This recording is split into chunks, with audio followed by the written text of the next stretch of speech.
Welcome to another episode of the Positive Change Podcast. I'm your host, Dr. Richard Harmer, and the intention of this podcast series is to challenge the status quo and to inspire and create new and positive change for yourself and for the world around you. And in this particular episode of the Positive Change Podcast, we're talking about finding the right mindset to deal with life's complexity. Because this month has been a tough month for me. I've really struggled to stay positive and optimistic.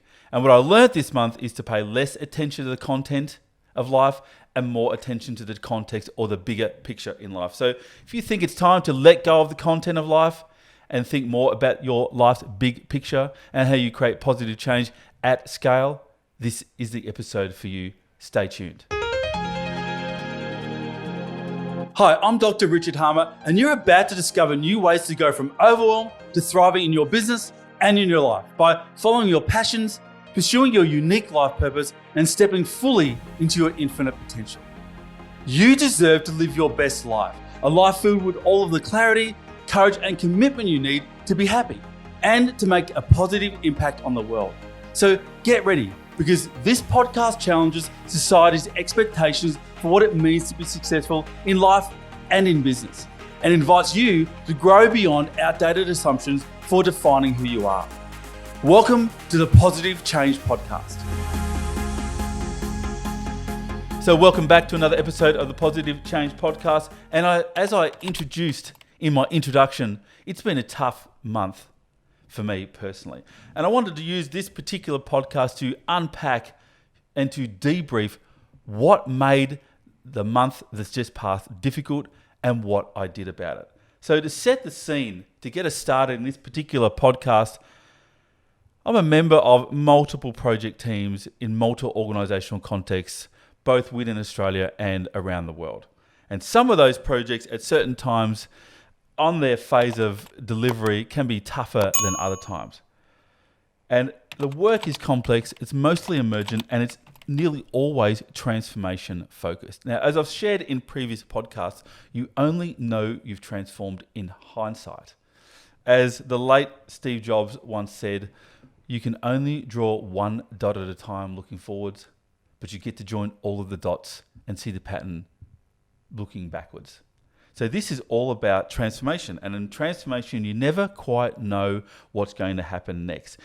And as a result, there are often lots of cross-purpose agendas between the many players involved in that change or in that project environment. And with all good intention too, my role in most of these projects is to seek out the emergence, the seeds of the new, the potentiality that hasn't yet been seen or grasped or grabbed hold of by others in the project team, to seek the emergent clarity, to activate people's courage to explore it, to pursue it, to grab hold of it and to do something with it. And as always, to maintain positive momentum on projects. Now, this particular project environment, one I'm working with, it's right in the messy middle of change right now. Momentum is not always positive. It feels like 2 steps forward and 1 step back at times. And this really brought to a head in the last couple of weeks when people said to me, we've lost momentum. Are we doing the right stuff? And when I really dug into what was going on there, what was clear, and this is the starting point of this particular unpacking of what happened and why did we get off track and were we actually off track at all and what to do about it, is whenever someone says we've lost momentum, the question to ask, and the question I was asking is, what expectations around momentum do we have? What expectations are not being met? And in this instance, the first problem I identified was the problems of expectations themselves when doing transformational work. As I said, transformation can only be understood in hindsight. So how can we actually have an expectation about what will happen when the true essence of transformation, unlike incremental change that many organizations or many systems go through, transformation is non-linear. It's often about repeating ourselves until we find the pathway forward. And therefore, any expectation about the future can be just that, an expectation. But what is an expectation? I've shared this in previous podcasts, and I'll put the show notes below, but an expectation is an arbitrarily identified desired future with an arbitrarily decided time frame for realizing. Let me say that again in a different way. Is we want something that we've hypothetically made up at a hypothetically defined time frame. I want something by this date. Now, the problem with transformation is how can we possibly have an expectation about a desired future? Sure, we can know the direction we're going in, but it's not always clear if that's the right direction and when we're going to get there. So the first challenge we faced in this tough month where we had a lot of cross-purpose agendas and some high degree of conflict at times is everybody had an expectation about the future of the project, but the desired outcome by when was different from everybody. And then there's also the personal, the individual's expectation of what they want from that project versus what the collective wants and even what the organization, the collective system itself wants from that project itself. Because as I've shared previously, expectations kill joy. Expectations always, 100% of the time, lead to disappointment, either your own or others individually or ours collectively. So the idea here, knowing that expectations occur, is we need to unhook these two elements of an expectation from each other. A desired outcome, a desired future state by an arbitrarily decided time frame or date in time in the future. Imagine if we were to untangle those two elements. We can have a desired future, desired outcome, but without a time frame attached to it. And when we have that, we have an enduring purpose. And every single system, whether it be an organization, social, community, family, individual, has an enduring purpose. And being really clear about what we're doing in that front without putting a time frame of we have to arrive at a destination at this point in time can be intensely motivating and liberating for people in that system. Now, the flip side is if we take away the desired outcome and we focus on an intended period of time, we want the outcome or we want a time frame. When we think about that, we really focus in on time and the ever-present time, then ultimately we have presence. We have the ability to stay focused on what is actually emerging in the moment and not desire it to be something else other than it is. When we untangle expectations being an arbitrarily defined future state with an arbitrarily defined time for realizing that, when we unhook those two things, we have purpose and presence. And that is an incredibly powerful element of any transformational change. The key message here is that we do want purpose and we do want presence, but when they get tangled up with each other, they become an expectation. What we don't want to do is buy into others' expectations or your own expectations because they are distractions from what is actually happening here in the moment. And any transformation is about seeking emergent clarity, the positive potential in each moment, and activating people's courage, your own and others, to pursue that clarity and maintain positive momentum. So as I dig a little further into my own experience here, once I understood that, we've got some expectations that are out of whack and understanding what each player's expectations were, we needed to understand actually why momentum wasn't happening within the project. And in this instance, my own reflection, I took a systems thinking view. I remember vividly, I woke up at 2:30 in the morning, I'm thinking about this project, I'm going, why is this not working well? And I turned my light on and I started writing in my journal about why this project wasn't going according to some expectation somewhere.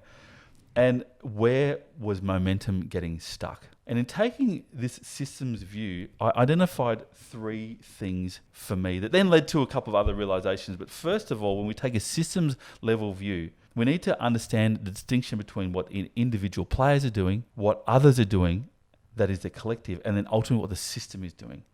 And the key message here in thinking about this is we need to understand the parts versus the wholes. What individuals want, or individual teams, or individual collections of people want within that system. What are their desires, purpose? How do they think they add value from what is the overall collective system doing as a whole? And remember that the only thing we can address whenever a system gets out of order or out of sorts with itself, in fact, not a system is ever out of sorts with itself, but if it feels like it's not really humming along, to not focus on individual wants and needs, but to focus on the whole of the system itself. Adjusting the paradigm or the parameters of the system as a whole ultimately affect everyone's individual experience. The second thing that came out for me in this is I start to point to this. I started to focus on my own individual needs rather than the collective wants and needs of the system. And as soon as I understood that, I was able to untangle and let go of my own expectations, my own wants and desires, put them aside for a moment and work out what does this system need for itself right now. That led to another consideration about the importance of understanding whether you are interdependent with others in a system or dependent upon the system and dependent upon others in a system. Now, I know this sounds a little esoteric, but it's really important to understand that for any healthy organization, any healthy community, any healthy team, any healthy family, any healthy individual will understand that everything needs to be interdependent, that is, have meaningful autonomy and purposeful agency in relation to everything else. Let me put this in a very practical sense. My heart is interdependent with the oxygen that comes through my bloodstream. If it became dependent upon that, then it wouldn't be able to function without other elements. So when we think about this, what we need to do is elevate every single individual component's interdependence with every other component. Ultimately, within any organizational system, we're all reliant upon each other. As soon as we start to think that we can do it alone or we don't need others, then we're lost. So elevating each other's and not constraining each other is an essential element of a healthy system. And finally, in this instance, when I think about myself in this system, I had realized that at certain points in time, other people within this organizational dynamic, within this project team, had become dependent upon me. That is, they didn't think they could do or make important choices for themselves and their part of the work without me being involved. And simultaneously, I might have been dependent upon others too, thinking that I didn't have meaningful autonomy and purposeful agency without others. In interdependency, we are able to make choices for our own destiny without necessarily thinking about others, but recognizing that we need to appreciate the needs of others to do so. And that leads to a third element of re-establishing of boundaries. Understanding that any healthy object or element within the project, whether it be myself or others or parts of the activity being done, need to be clearly scoped, clearly boundaried in order to be able to move on. And that leads me to an understanding, my own unpacking, my own thinking about this is I've lost my own boundaries, particularly around the role I was playing or the roles I was playing and the interpersonal boundaries I was having with other people. Ecologically within the system, we need to also understand that a system, but in this case, the organization, is living. It's highly dynamic and ever changing. So just as we get our roles or our boundaries sorted out, they get moved around or there's a pressure to move them around. And what's really important here is to recognize your own boundaries of what you will accept and won't accept about expectations or requirements of you and your role or in your interpersonal relationships with other people. This is where I realized I'd come undone. My own boundaries, particularly around the roles I'd played, had moved so frequently in the preceding 6-month period. It was really hard to work out what my actual role was. And it was only upon realizing this that I went back to what I knew my role was. Seeking emergent clarity, activating people's courage to pursue that clarity, and supporting people to maintain positive momentum towards whatever future they had identified for themselves. Anytime I thought there was a future I think we should do, then I'm also lost. I'm now working on my own individual agenda and not what the system needs for itself. Now, as I break that down even further, again, this is early in the morning, I'm thinking to myself, okay, now I've got a problem with focusing on the individual over the collective. I need to right that balance. I realize I have an issue around dependency versus interdependency. I need to right that balance. And I have an issue around lack of or permeable boundaries versus firm boundaries. I need to write that discrepancy too. It got me thinking about 3 of the most common unhealthy system dynamics. In systems thinking, we will call these archetypes. They're common dynamics that any system, any group of people or a family or a community or an organization or a country will start to do in order to maintain its own relevance within the broader system itself. The 3 common archetypes that were at play in this particular dynamic and why the project was, inverted commas, losing momentum were three. The first one being kill the commons. Now, the kill the commons archetype is pretty simple. It's when there's a common resource that everybody uses within that system in order to do their job or to deliver an outcome.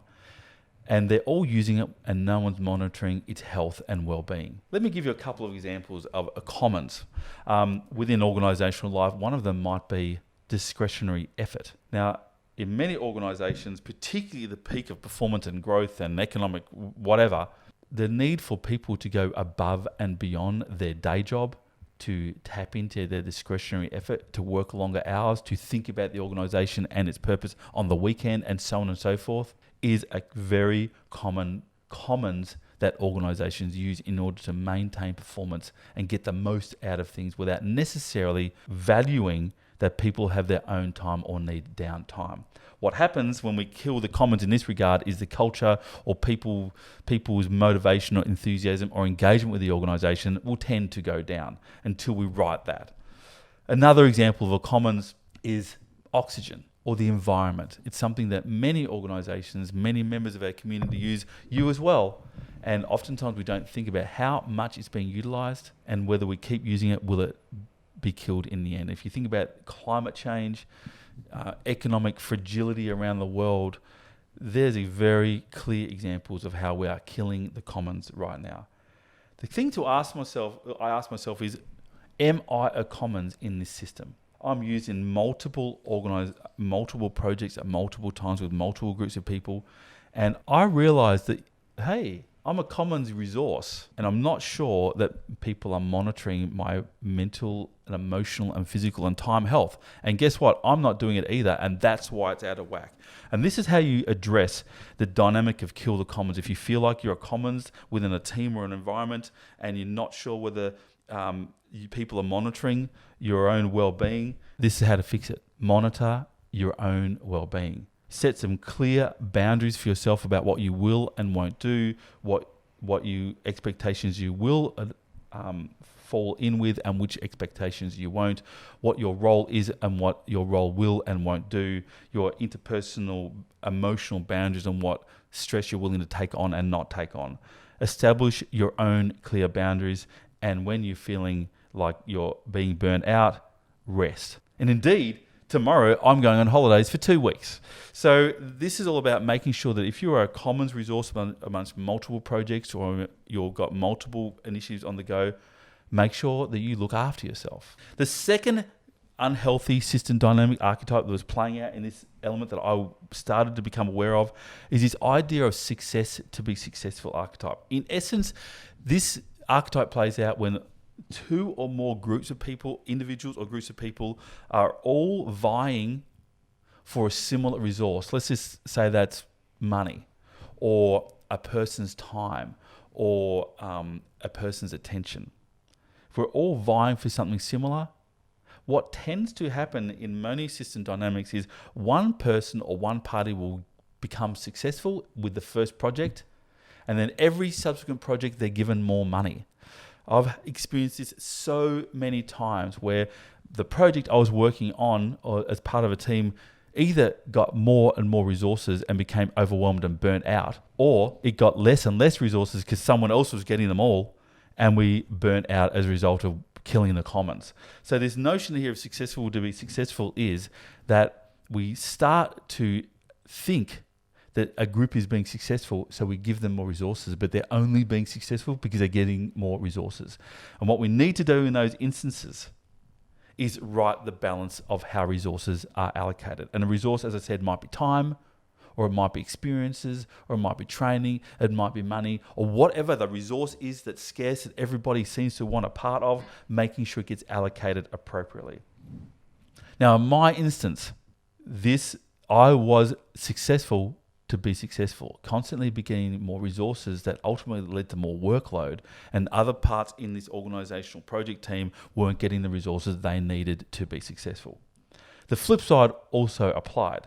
Other parts of the organizational system were getting more money to do their project, and yet mine wasn't, and it still needed to be delivered. This is how we address successful to be successful. we need to promote all parts of the system's health equally. Rather than focusing on promoting myself, I need to make sure that every other part of the system is promoted equally and we're all seen as valuable to the whole, because we are. Second, we need to seek equity in the allocation of all resources. In this instance, there was a central project management office that kept looking at project progress and allocating money accordingly, or people resources accordingly. That wasn't done equitably, and ultimately things started to fall over. People started to feel resentment about all that, and so on and so forth. Now, the third unhealthy system archetype, the one I think was really playing out and I needed to pay a lot of attention to, is this idea of escalation. Now, escalation occurs when elements within a system start to feel like they're in competition with each other. They adopt a win-lose dynamic and they start to try and work harder in order to have others look like they're not performing. It relates to the success to be successful dynamic, but ultimately escalation means that everyone starts to ramp up the emotions and everyone starts to feel upset, frustrated, angry, or hurt, or whatever it might be. Now, I don't think we got to that instance in this particular dynamic I'm talking to, but it was well on the cards that competition could have played out. Now, how you address escalation is, first and foremost, you need to believe in your own value. If we don't, we start to scramble to try and prove ourselves, and that means that someone else scrambles to prove themselves, and ultimately we're all scrambling to prove ourselves without actually realizing, hey, we're here because we deserve to be here. And the second thing we need to do is bring to the table and surface people's hidden agendas, your own and my own included, in order to make things transparent for everybody. Now, I'm doing this at 2:30 or 3 o'clock in the morning at this point in time going, there's so much entanglement here. What am I going to do about it? So I tried to find solutions to untangling each of these elements and resetting my boundaries and so on and so forth. And in the end, I'm too focused on the content of the problem and not the big picture of the problem, and I couldn't solve it. Now, this was somewhat disconcerting for me because usually I'm the one who plays the role of untangling this stuff, and now I'm in this web that I can't quite get out of. So what did I do?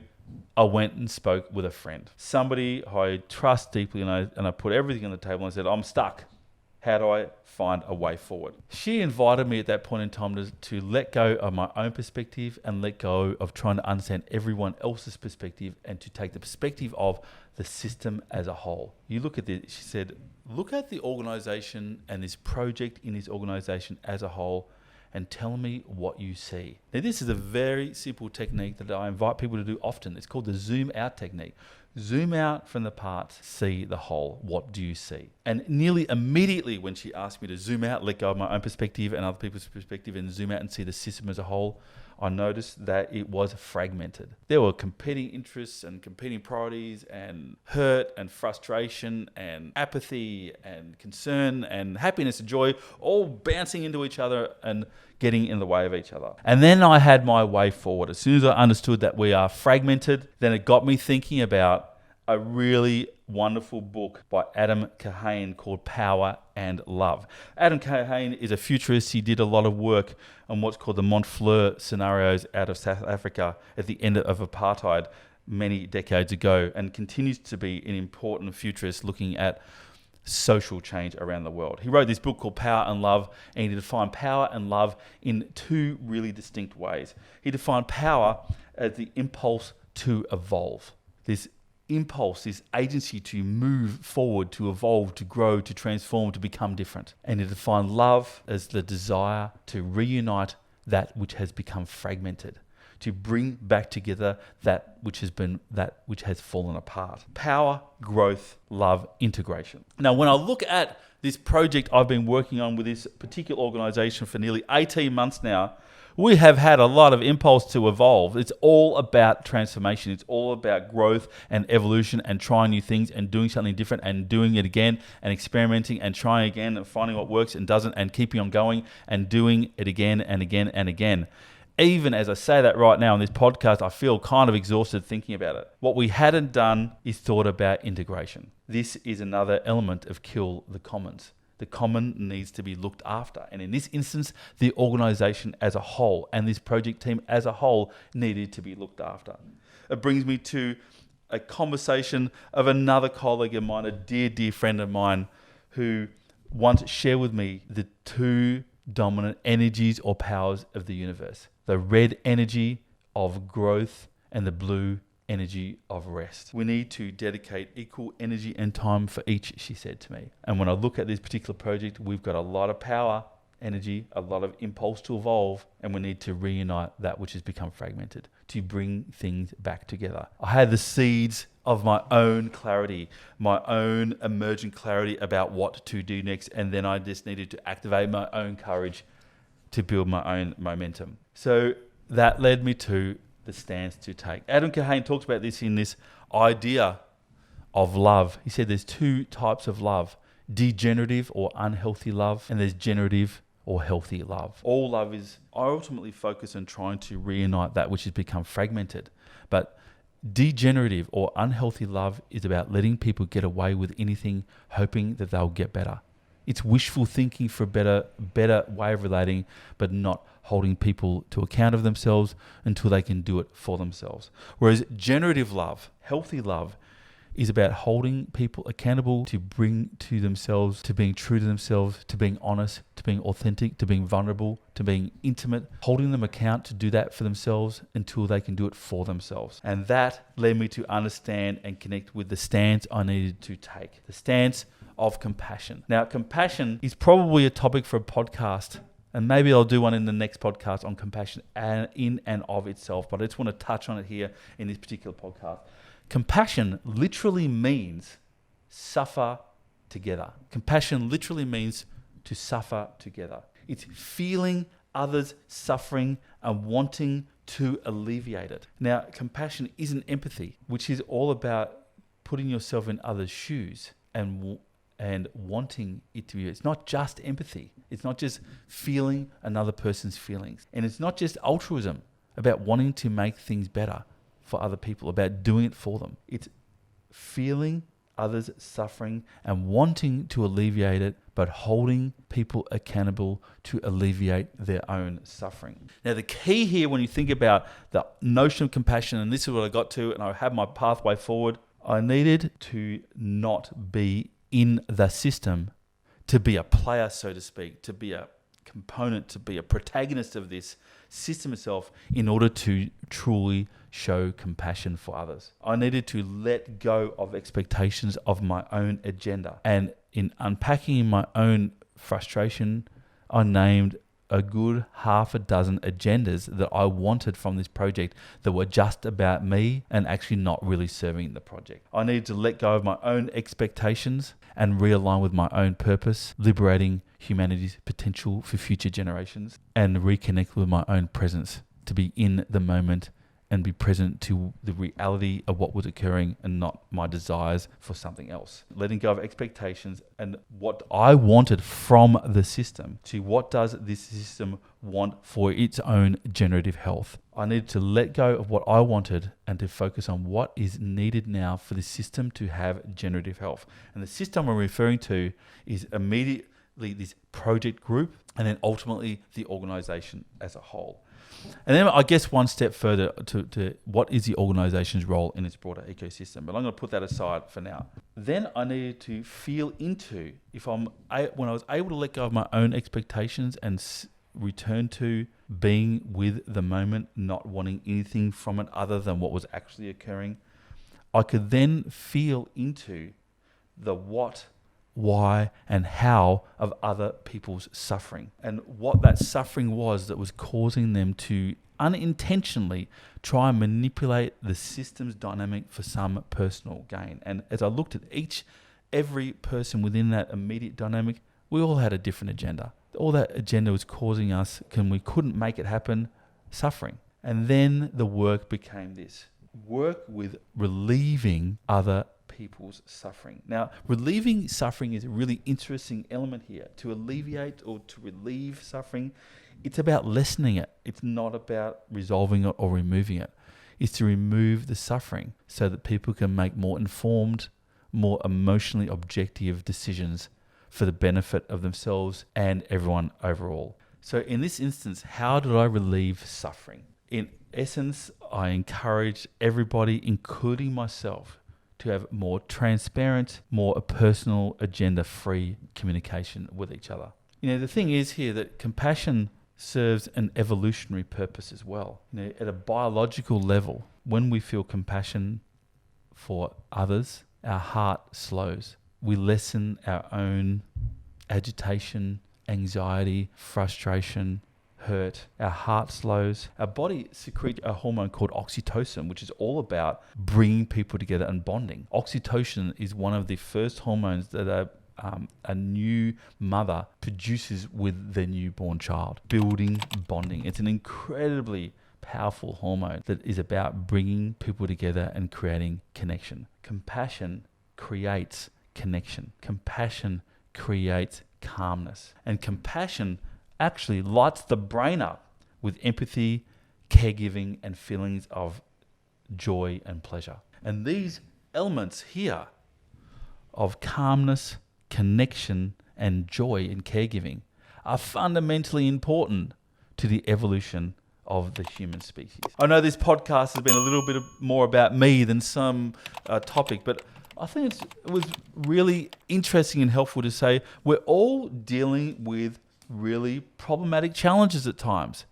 And we can try and fix the problem one piece at a time, where one of the things or another pathway to take is to get on the balcony, to zoom out and to understand what is me versus what is us.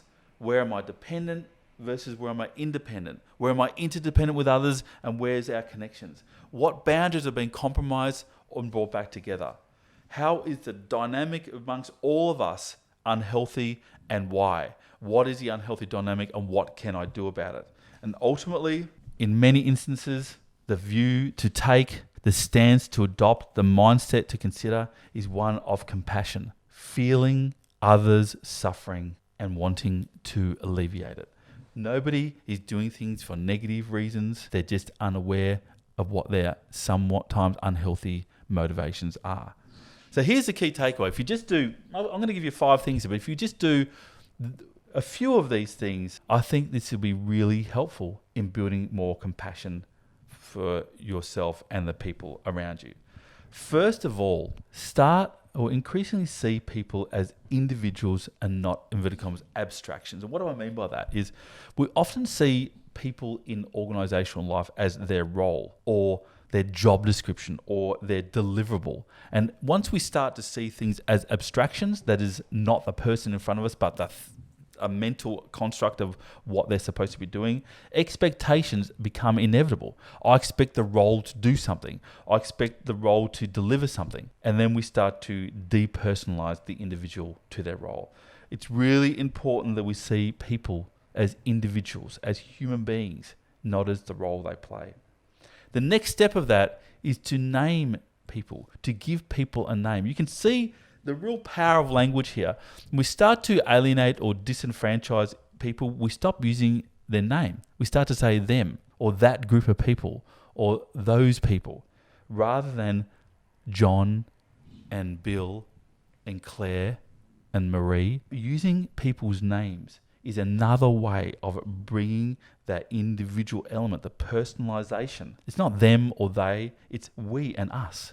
And in so doing, we all come back together. Now, in a system, there can be no blame, because in a system, and we're all in systems all the time, whether it be a family or a community or a team or an organization, we're all connected with everything. There is no separation. We're all connected with everything. And as soon as we start to blame a part or a person or a role for not doing something, we're actually blaming ourselves, because they can only do what they do because I and others are doing something as well. If something is not working, then we are part of the problem. I'm going to say that one last time, because it might be a little hard to hear at times. If something is not working, remember, you are part of the problem. Number 4, don't give up. I tell you what, at certain points in time the last month, I'd ask myself the question, what am I doing? Maybe it's time for me to step out. Maybe it's time to give up. Just let go, and maybe it'll all work out for the best. Now, what's interesting here is I did let go, but I let go of expectations that I had of what I thought the right outcome was, and became more open to what was actually happening. Don't give up. You are able to make a difference. And the 5th and final thing, no expectations. Expectations kill joy. Expectations are an arbitrarily defined desired future, delivered at an arbitrarily defined period of time. Desire without time is purpose. Time without desire is presence. No expectations about if something will work.